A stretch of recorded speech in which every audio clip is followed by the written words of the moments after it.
yang punya kewajiban membantah Al-Quran adalah Bani Israel. Wahai Al-Quran, kamu salah. Ya. Salahnya di mana? Al-Quran kau mengatakan bahwa Taurat itu sudah tidak murni lagi, bercampur tangan dengan karangan manusia. Ya. Maka Al-Quran akan mengatakan, kalau tidak, maka tunjukkan kepada kami siapa yang menghafalkan Taurat dari zaman Nabi Musa sampai hari ini. Ya. Selayaknya Al-Quran. Apa ada yang menghafal Taurat? Tidak akan pernah Anda temukan. Ya. Terus Saya juga sebagai umat Kristiani yang memegang dan meyakini Injil sebagai pedoman hidup saya di dalam hidup beragama, saya juga ingin mengatakan hal yang sama seperti itu. Wahai Al-Quran, mengapa ada tertulis hal seperti itu, bahwasanya kitab yang sudah diturunkan kepada Nabi Isa atau Yesus itu Sebentar dulu Bang Juma, saya potong. Sebentar dulu Bang Juma, apa hubungannya Injil sama Kristen ya? sebenarnya nggak ada.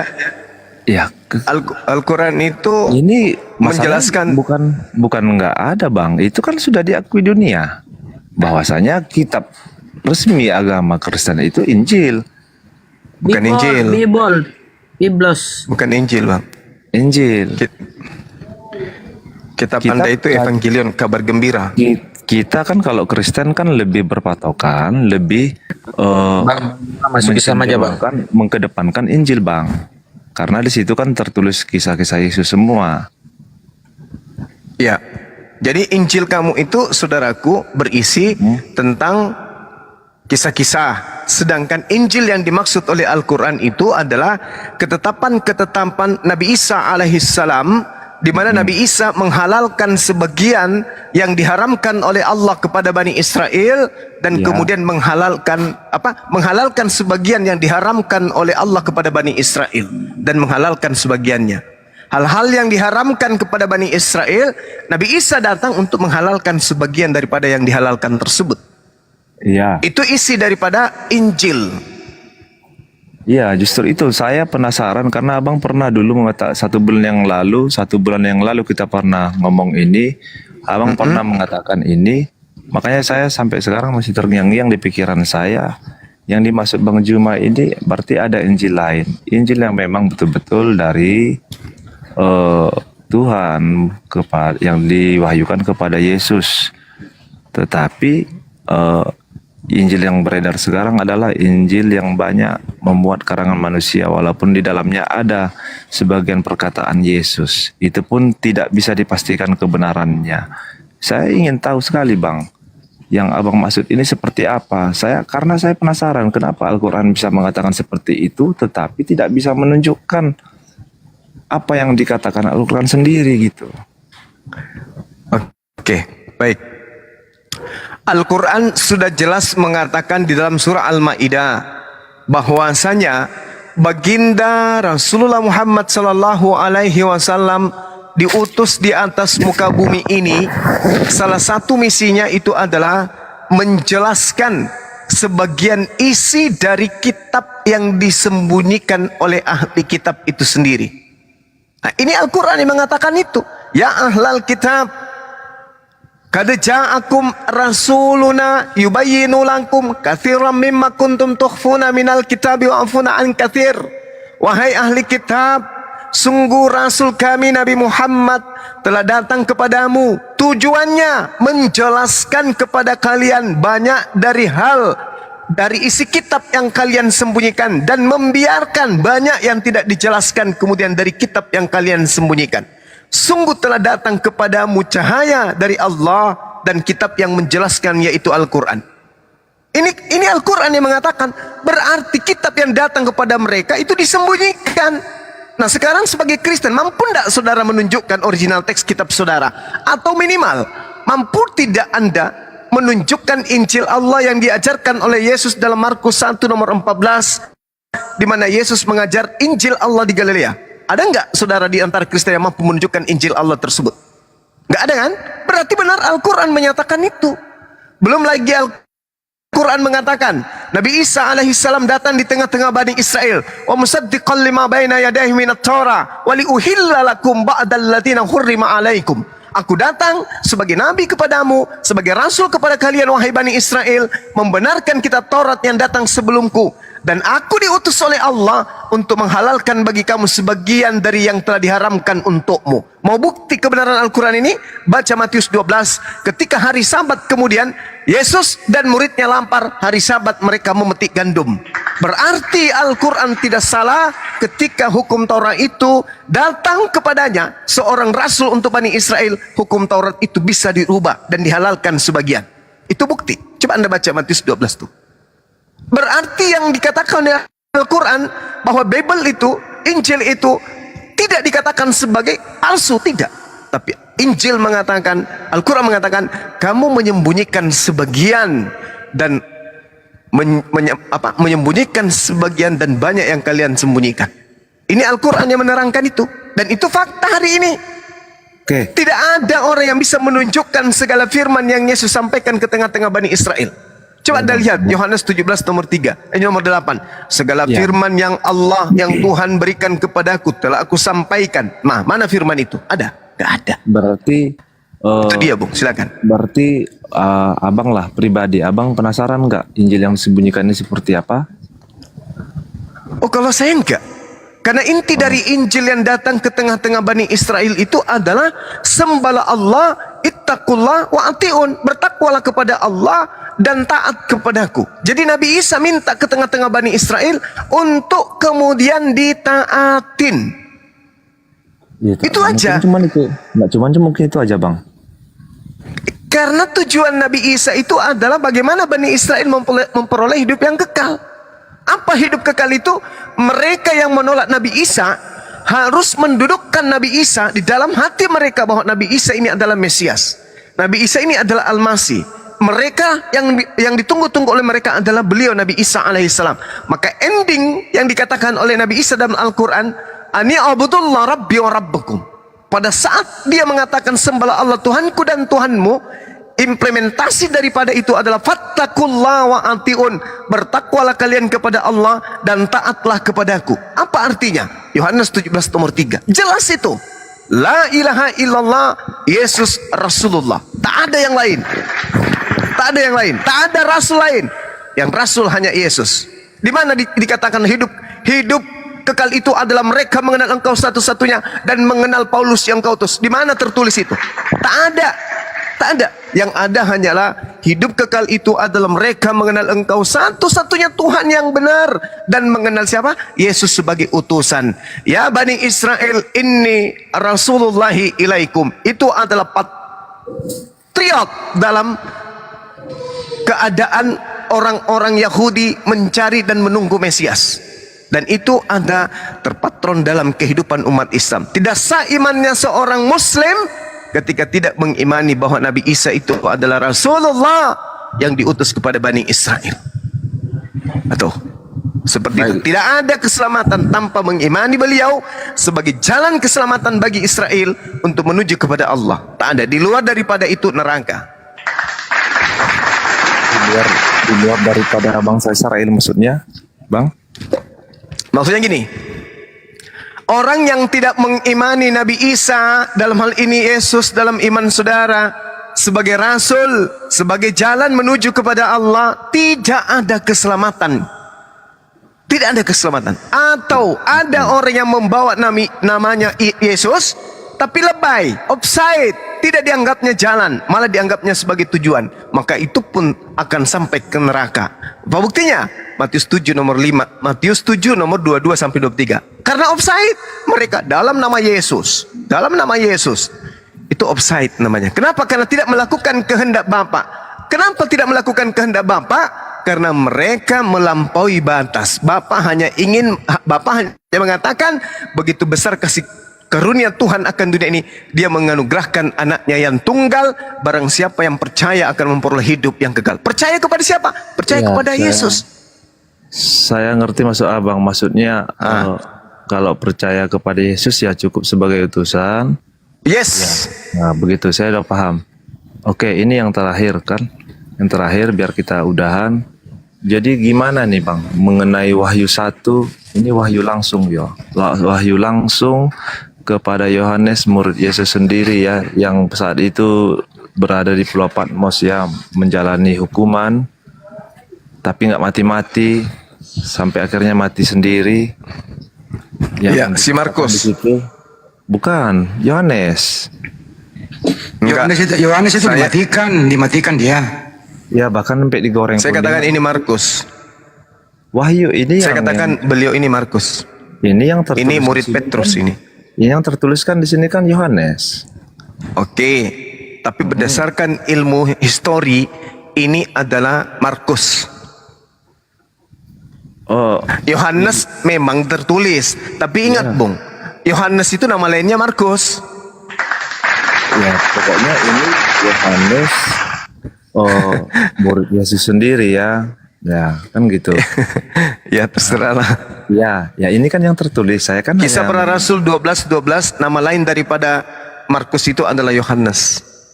Ya ini kan saya hanya membaca. Iya, silakan. Nggak apa-apa. Silakan. Apa yang Anda ingin sampaikan dari kitab Anda ini? Iya, jadi begini kan, karena menurut Wahyu 1 memang itu yang abang sampaikan itu betul ya, tidak ada salahnya mengakui sebagai utusan ya, itu tidak salah. Saya tidak membantah itu untuk mengenal Tuhan yang lebih Tuhan yang memang mengutus Yesus Kristus, itu betul bang. Cuman karena di Wahyu ini adalah memang wahyu Yesus Kristus kepada Yohanes untuk disampaikan kepada 7 jemaat. Itulah di Wahyu 1 ayat 8 bahwasanya Aku adalah Alfa dan Omega, firman Tuhan Allah yang ada dan yang sudah ada dan yang akan datang, yang Maha Kuasa. Terus? Ini jadi ini termasuk salah satu jadi landasan kuat di kita iman Kristen. Bahwasanya ya Yesus itu ya ada sebelum ya dia yang Baca ada Wahyu sudah 1 ada nomor gitu. Bang, baca Wahyu 1 nomor 1. Inilah wahyu Yesus Kristus yang dikaruniakan Allah kepadanya. Jadi Yesus Iya, tuh betul. dia dikaruniai wahyu oleh Allah. Iya. Silakan Guru lanjut. Iya. Apa yang ingin Anda sampaikan di sini? Yang saya sampaikan itu ya isi Wahyu 1 ayat 8 tadi, Bang. Oke, baik. Sekarang begini. Menurut Yesus yang datang kedua kalinya adalah Dia. Kapan itu terjadi? Di akhir zaman. Tidak terjadi di tahun ke-100 Masehi. Berarti yang datang kepada penulis wahyu ini siapa? Yohanes. Iya, yang datang kepada penulis wahyu ini siapa? Yang maksudnya datang di mana, Bang? Ini kan ada orang mengaku menulis sebuah kitab di Pulau Patmos, yang mendatanginya adalah Yesus. Betul? Sebentar, ini kan tunggu sebentar. Oh, ya ini kesaksian yang diberikan oleh Yesus Kristus.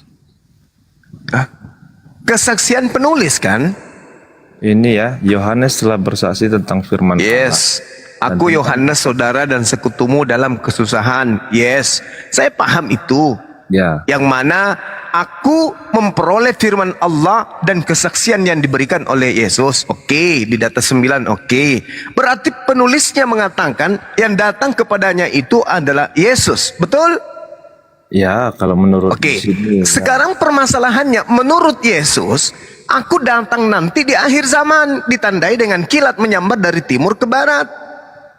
Ya itu kan Maka waspadalah ketika ada yang mengaku bertemu dengan saya. itu kan untuk hari penghakiman, Bang. Ini kan Bukan hanya hari untuk Bukan memberikan hari penghakiman. Ya, Yesus itu. mengatakan di dalam Matius 24, ya, waspadalah kepada orang yang mengaku bertemu dengan aku. Jangan kau percaya. Camkanlah, aku telah mengatakannya kepadamu. Jadi jika ada orang berkata kepadamu ada Yesus di sini, jangan kau percaya. Jangan kau pergi ke sana dan mengatakan ada Yesus dalam bilik, jangan kau percaya. Nah, ini ada orang mengaku bertemu dengan Yesus di Pulau Patmos. Kata Yesus, jangan kamu percaya. ya, Itu yang pertama. Yang pertama. Yang kedua, Yesus sebelum terangkat ke langit, dia mengatakan segala firman yang Tuhan berikan kepadaku telah aku sampaikan kepada mereka, dan mereka telah menerimanya, dan mereka yakin percaya dengan pasti bahwa engkaulah yang telah mengutus aku. Berarti mereka percaya yang telah menerima firman itu meyakini Yesus itu adalah rasul. Pertanyaannya, segala firman telah aku sampaikan pada tahun 30 sampai 33. Sedangkan penulis Bible nanti menulis di tahun 99 sampai tahun 100. Apakah ucapan-ucapan Yesus yang diterima di dalam kitab Wahyu ini itu dihafal? Dihafalnya? Enggak Coba. dihafal. Enggak gini, Bang. Lalu? Di ini dihafalnya baru dituliskannya karena ini Anda tahu kalau Anda tahu kalau yang disebut sebagai Yohanes itu adalah orang idiot. Kurasa ini sudah pernah saya tampilkan. Bagaimana penulis Yohanes itu disebut idiot. Bagaimana seorang idiot menghafal kitab Wahyu setebal itu dari tahun 30 sampai 33 Yesus ngajarin dia, dan nanti di tahun 100 baru dia tulis. Ya, ada alasannya kenapa Yohanes itu dikatakan. Alasannya? Karena pertama, dia memang berbicara dan menuliskan sesuatu yang dituliskannya itu di luar akal manusia. Itu yang pertama. Yang poin kedua. Selesai sudah kita kalau gitu. Yang poin kedua, di luar akal manusia yang maksudnya ya seperti ini. Dia berbicara tentang kesaksian Yesus Kristus kepada dia. Jadi kan tidak semudah itu orang percaya. Jadi dia dianggap idiot. Itu yang pertama. Kesaksian Yesus itu terjadi kapan? Ya, ini yang ini dituliskannya ketika dia dihukum, Bang, di Pulau Patmos. Itu ada sejarah. Berarti Yesus datang pada saat itu ke situ. Kalau di sini tidak ada dituliskan seperti itu. Tetapi lalu itulah kesaksiannya yang dituliskan. Iya, maksud saya dia menerima wahyu ini itu sebagai rangkaian firman yang Yesus sampaikan di tahun 30 sampai 33, atau ini firman baru? Ini kayaknya ketika mereka masih bersama-sama ya. Di tahun 30 itu. Sepertinya iya. Berarti dia menghafal. Ya bisa jadi karena kan ini bukan hanya melalui. Tapi dia orang idiot. Ini kan bukan melalui apa yang dia dengar aja, Bang. Ini kan yang dia lihat juga karena di sini kan ada dituliskan seperti itu. Iya, tapi kan kalau yang Anda maksud Yohanes ini, anak Zebedeus ini, berarti kan dia orang idiot. Iya, orang idiot bukan berarti bodoh, Bang. Itu kan kata sekarang. Siapa bilang? Kalau orang idiot itu siapa bilang tidak bodoh? Ya sekarang dianggap bodoh. Ya. Sama seperti saya, contoh ya. Gini, Bang. Anda bukan idiot. Sebagai contoh. Anda tidak ngerti idiot. Sebagai contoh ya. Saya menulis sebuah kitab baru. Dan saya mengatakan yang saya tuliskan ini adalah apa yang diberitakan Tuhan kepada saya secara langsung. Pasti semua orang di dunia ini menganggap saya idiot. Bukan. Ya, idiot, bukan karena Anda menulis. Bukan karena Anda menulis lantas Anda disebut idiot. Ini idiot betul-betul dijelaskan di dalam kitab saudara bahwasanya Yohanes ini adalah orang yang buta huruf dan idiot. Sudah buta huruf, idiot lagi. Di mana, Bang? Bagaimana mungkin seorang idiot menuliskan sebuah kitab dan kitab itu ditulis dengan materi hafalan yang dihafal di masa tahun 30. Berarti ada waktu 60 tahun dia hafalkan isi kitab Wahyu ini sampai dia menulis di Pulau Patmos. Itu adalah hal yang tidak rasional. Iya, tapi itu yang kedua. Yang dituliskan di ayat 2 kan seperti itu. Yang dituliskan di Wahyu ini adalah melalui apa yang ia lihat dan apa yang ia dengar dan apa yang disampaikan langsung kepada beliau. Berarti ini bukan sesuatu yang dihafalkan, bukan? Iya, kan? Ini kan diceritakan Yohanes telah bersaksi tentang firman Tuhan dan tentang kesaksian diberikan oleh Yesus Kristus, yaitu, nah ini dijelaskan lagi, yaitu segala sesuatu yang telah dilihatnya. Nah, berarti ini bukan terjadi pada masa 30 tahun usia penginjilan Yesus, di usianya 30 sampai 30 tahun. Karena ini berbicara mengenai sesuatu yang dilihatnya, seperti bumi, air, semuanya tumpah menjadi darah. Keluar binatang dari tengah laut, kemudian raksasa, seluruh tanah air, seluruh air yang ada di atas muka bumi ini maupun daratan berubah menjadi darah. Adanya peran naga di surga dengan malaikat Mikail. Itu bukan diceritakan di zaman Yesus. Anda berbohong tadi. Ini penampakan yang dilihat pada masa dia menulis.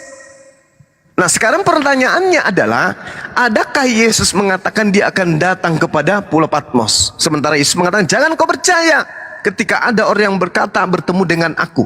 Ini kan dia mengatakan bersaksi firman Tuhan yang diterima dan diberikan oleh Yesus. Berarti Yesus datang di Pulau Patmos. Sementara dalam Yohanes 16 nomor 7, yang datang setelah Yesus terangkat adalah manusia, seorang penolong, bukan Yesus. Jadi ketika ketika Yohanes yang abang bilang tadi bahwanya Yohanes ini orang idiot, itu tertulis di mana? Kisah Para Rasul 13 nomor 4. Mudah-mudahan saya tidak salah ingat. Ada nggak Bang Handi ingat? Kisah Para Rasul 4:13 ya. Hah? 4:13. Mengenai salah. apa, Banyu, Pak? Mengenai apa? Idiot. Yohanes Idiot ae. 4 ya. Ya. Iya, Yohanes Kisah Para Rasul 4 ya. Iya. Oke, sorry, maaf. Nah, di situ dikatakan apa coba? Tidak terpelajar, artinya agramatos. Agramatos artinya buta huruf, tidak terpelajar. Betul-betul buta huruf, tidak terpelajar. Ya. Nah, Jadi terus apakah itu menurut abang bisa jadi karena dia bukan orang terpelajar, berarti dia tidak punya kemampuan? Terjemahannya begitu, bahasa original tesnya nggak karena begitu. dikatakan agromatos kai idiotes Jadi dan juga idiot. ya oke lah. Idiot, Bang. Nah, Oke lah. Apa karena berarti kalau dia idiot, apa tidak mungkin dia menerima firman Tuhan? loh, bagaimana ceritanya ini orang idiot menerima firman Tuhan? Gimana? Seluruh nabi-nabi yang diutus oleh Allah itu adalah orang-orang cerdas. Makanya mereka bisa bernubuah. Orang cerdas, orang idiot, bagaimana ceritanya mereka mau berbicara tentang firman? Orang yang disebut nabi itu utusan Tuhan untuk menyatakan firman Tuhan. Berarti orang ini harus cerdas, punya IQ rata-rata di atas manusia yang cerdas. Ini orang idiot, bagaimana bisa? Oke. Nah sekarang sabar. Ketika Yohanes bersama dengan Yesus, berarti usianya pada saat itu sama, tidak jauh dari Yesus. Di tahun 100 berarti usianya sudah berapa itu? Sudah 100 tahun. 100 tahun menghafal setebal itu kitab Wahyu, apa enggak error? Ya apalagi orang yang idiot. Menulis lagi, dan dia tidak punya sekretaris. Berarti dia menulis sendiri, dia mengutui sendiri tulisannya. Wahyu 1 bab 1 bla bla bla bla bla bla dan seterusnya. Ini irasional. Kalau itu kan di luar dugaan kita, kalau itu Bang. Justru karena itulah, karena tidak masuk itu akal. Kenapa? Nggak ada yang nggak masuk akal Bang. Bagi Tuhan itu nggak ada yang mustahil.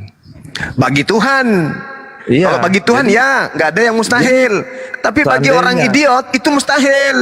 Seandainya aja, ya kan? Enggak, begini maksud saya Bang. Seandainya saja tiba-tiba Bang Zuma ini berubah total. Maksud saya berubah total. Analogi lagi loh. Enggak, bukan Bertentangan, saudaraku Noah, bertentangan dengan pengakuan Yesus yang datang setelah aku adalah seorang penolong lain. Yang datang Iya. kepada penulis di Pulau Patmos adalah Yesus. Kalau Anda membenarkan itu berarti Yesus pembohong, karena ternyata dia datang juga. Adalah lebih baik jika aku pergi, sebab jikalau aku tidak pergi, seorang penghibur itu tidak akan datang kepadamu. Aku akan minta kepada Bapa agar Bapa mengutus seorang penghibur, penolong lain. Berarti yang datang setelah Yesus terangkat, Yesus itu enak di atas, nanti dia datang di akhir zaman. Nah, berarti yang datang kepada penulis di Pulau Patmos hanya ada dua. Kalau bukan roh kebenaran, roh setan. Itu aja. Kalau Yesus tak mungkin. Kalau Anda mengatakan yang datang kepadanya Yesus, berarti Anda harus mengatakan dan mengakui Yesus adalah pendusta ulung. Karena dia mengatakan, aku akan pergi, sebab kalau aku tidak pergi, seorang penolong itu tidak akan datang. Ternyata begitu dia pergi, dia juga yang datang kembali, pembohong, penipu. Memang yang datang ke Pulau Patmos itu bukan Yesus gitu. Selalu siapa? Ya itulah roh penghibur, ya malaikat. Nah, Anda bohong lagi. Karena di dalam pengakuan Wahyu 1 nomor 2, dia mengaku bahwa itu kesaksian yang diberikan oleh Yesus Kristus. Anda bohong lagi. Ini saya bacakan sama Bang. Yohanes telah bersaksi tentang firman Tuhan dan tentang kesaksian yang diberikan oleh Yesus Kristus. Mana Ini ada saya roh bacakan. kebenaran datang kepadanya? Di mana? Di mana? Ini, Silakan. ya, itu yang diutus Ya, itu adalah silakan. malaikat. Ya, oke. Wahyu 1. Silakan. Ayat 1 ya. Inilah wahyu Ya. Yesus Kristus yang Ya. dikaruniakan Allah kepadanya supaya ditunjukkannya kepada hamba-hambanya apa yang harus segera terjadi, dan oleh malaikatnya yang diutusnya. Ia telah menyatakannya Ya, terus? kepada hambanya Yohanes. Ya, Ya, terus? ya, malaikat ini bukan nyarap. Nomor 2. Malaikat roh penghibur. Oke, boleh. Terus nomor 2? Ya, nomor 2 kan. Yohanes telah bersaksi tentang firman Allah dan tentang kesaksian yang diberikan oleh Yesus Kristus, yaitu segala sesuatu yang telah dilihatnya. Ya, Berarti digabungkanlah yang memberikan sama- kesaksian Iya, yang memberikan kesaksian kan Yesus Kristus, tetapi kan disampaikan oleh malaikatnya. Oke. Ada Bang, Oke, oleh silakan. malaikatnya, Silakan. gitu. Oke. Nah, ayat Oke. 1. Nah, sekarang kalau gitu kita masuk ke data nomor 8. Silakan Anda baca. Wahyu 1 tadi. Iya, betul. Ini kan endingnya. Ini adalah data emas yang Anda punya. Silakan. Baca Ya. nomor 8. Aku adalah Alfa dan Omega. terus firman Tuhan Elohim yang ada, yang sudah ada, yang akan datang dan yang maha kuasa. Ini ucapan Yesus, ucapan dari dirinya sendiri atau ucapan yang dikaruniakan oleh Allah kepadanya? Ini ya ucapan yang diucapkan oleh Yesus sendiri. Bukan karunia yang diberikan. Ya kalau karena yang diberikan itu ya sama. Kita kembali lagi Bang ke surat sebelumnya ya. Bahwasanya aku berkata-kata bukan dari diriku sendiri, itu aja. Ya, berarti ucapan Alfa dan Omega AOAO ini itu adalah ucapan yang diterima oleh Yesus atas perintah Tuhannya. Aku tidak dapat berkata-kata dari diriku sendiri.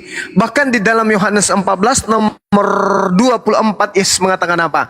Firman yang keluar dari mulutku yang kau dengar itu bukan dari aku, tapi dari Dia yang telah mengutus aku. Selesai bukan? Berarti Belum, yang Alfa dan belum Omega selesai, firman Tuhan Elohim, yang ada, yang sudah ada, dan yang akan datang, yang maha kuasa itu bukan Yesus, tapi Tuhannya Yesus. Belum Oke, selesai. selesai kita ya. Belum. Apanya lagi? Masih Apanya ada lagi?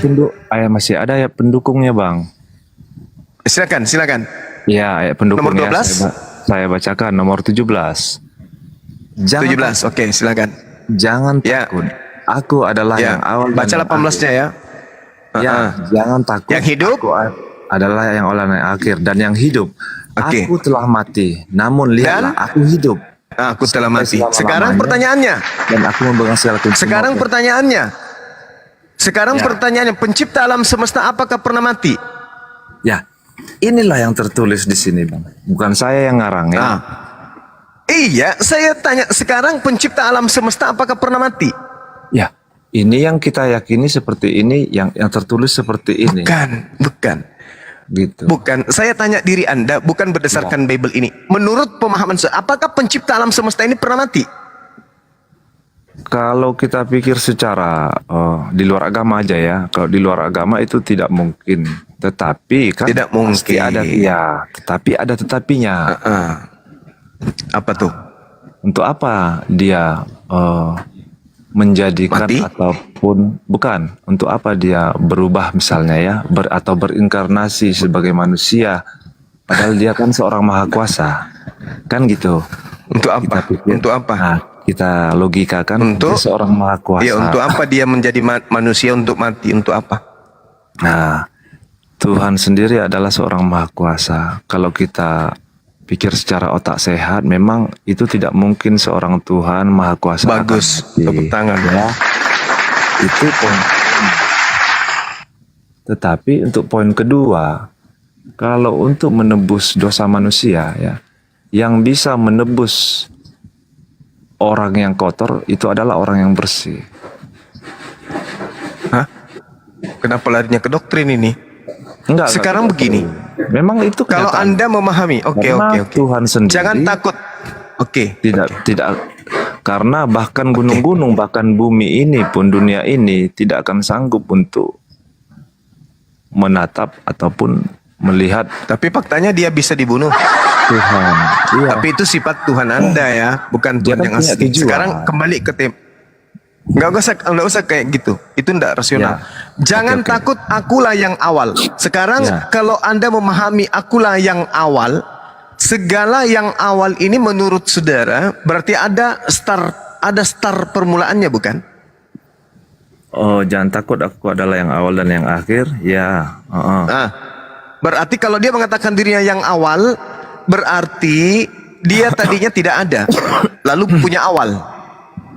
Dari sesuatu yang tidak ada menjadi ada, berarti akulah yang awal. Ya, Berarti dia bilang adalah unlimited ya. sesuatu yang baru. Betul? Apa yang baru, Bang? Dia yang awal. Ya, dia yang awal ya, maksudnya Kalau dia adalah memiliki pencipta. awal, kalau dia memiliki awal berarti dia ciptaan. Dia mengatakan akulah yang awal, berarti dia yang pertama. Segala sesuatu yang disebut pertama atau awal itu adalah sesuatu yang diadakan untuk menjadi ada. Berarti Yesus ini murni ciptaan. Oke. Bukan mengatakan akulah awal, akulah Ya, oke. akhir, berarti ada penghabisan. Segala sesuatu yang sudah tidak ada, barulah dia kemudian ditiadakan. Makanya dia adalah akhir. Tak ada masalah. Nah, sekarang aspek ketuhanannya mana? Oh, aku yang hidup, oke, kami juga hidup. Aku yang telah mati, berarti sudah gugur. Apa aspek ketuhanan yang bisa diambil dari Yesus? Dia yang awal, ya sudah, berarti dia ciptaan.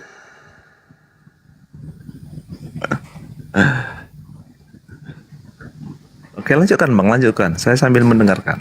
Iya, ya itu dia. Kemana kita mau pergi mengambil aspek ketuhanannya? 4 poin ini sudah gugur, habis-habisan. Sekarang poin terakhir, akulah yang awal. Oke, kalau Anda yang awal, berarti Anda memiliki permulaan. Ada ketukan, ada not, ada ritme, ada gelombang di mana Anda tidak ada. Lalu kemudian ada dengan mengawali segala yang diciptakan. Nah, apa tuh? Berarti sesuatu yang keluar dari diri Tuhan. Itulah awal. Berbeda dengan yang maha awal. Yang maha awal itu artinya tidak memiliki awal. Sedangkan dia di sini adalah yang awal. Yang awal berarti memiliki permulaan. Ada not di mana dia dimulai keadaannya ada. Begitu juga yang akhir. Artinya segala sesuatu yang fana ketika sudah tidak ada, dia yang paling terakhir ditiadakan. Maka disebutlah dia yang akhir. Berbeda dengan dia yang maha akhir. Kalau maha akhir artinya tidak ada akhirnya. Tidak ada sesuatu pun yang melampaui akhirnya. Dialah selama-lamanya, kekal.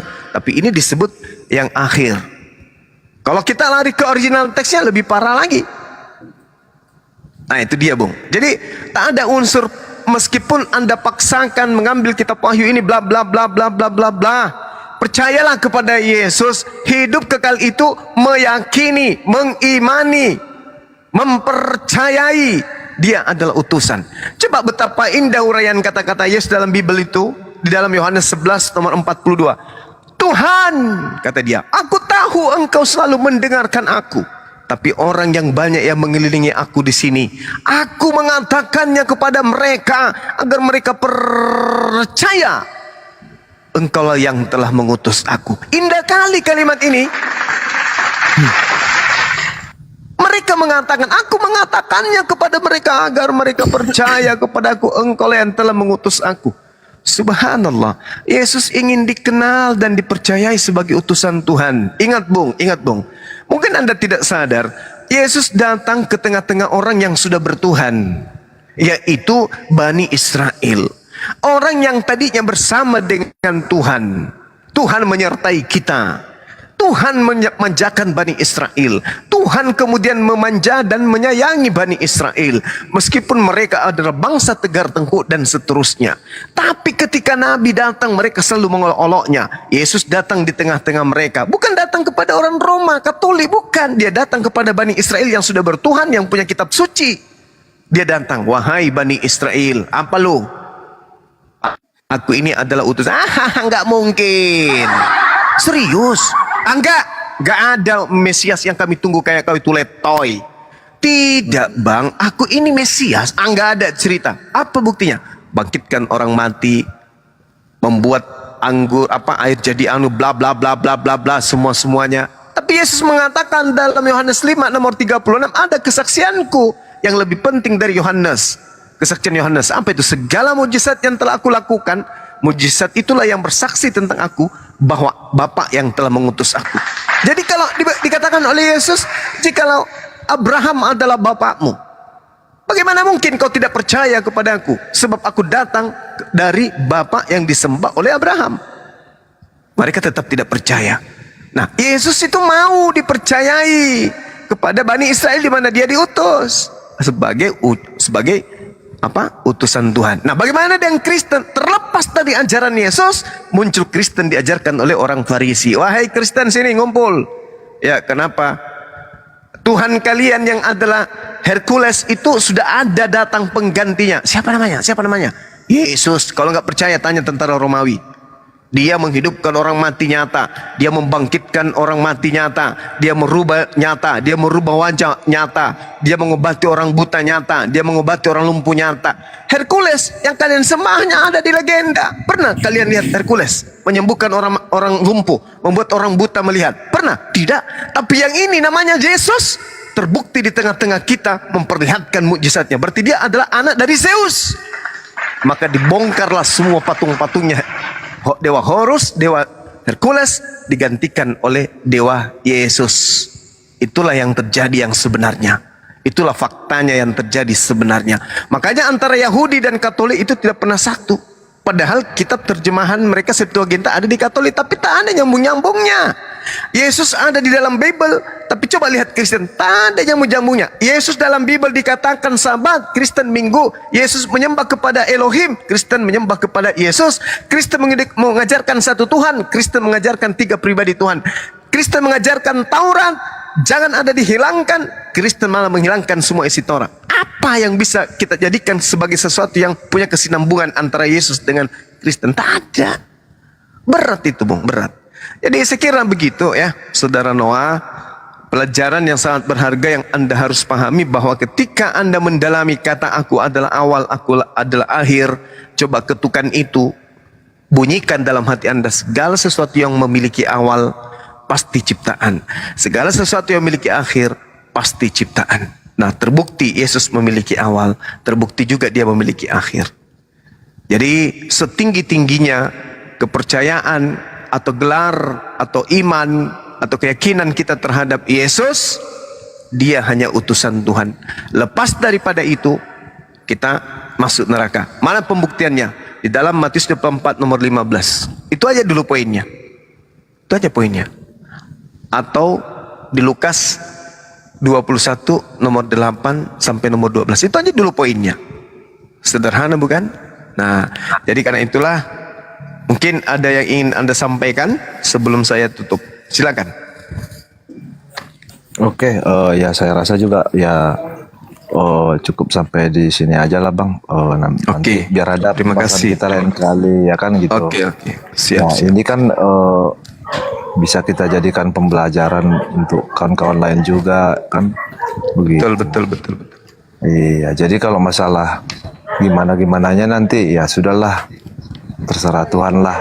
Saya jujur ya, kalau saya pasrah. Pokoknya intinya saya sebagai manusia biasa, saya menjalankan apa yang baik menurut Tuhan, apa ya tidak mengganggu pihak agama lain juga. Terserah mau berkeyakinan seperti apa.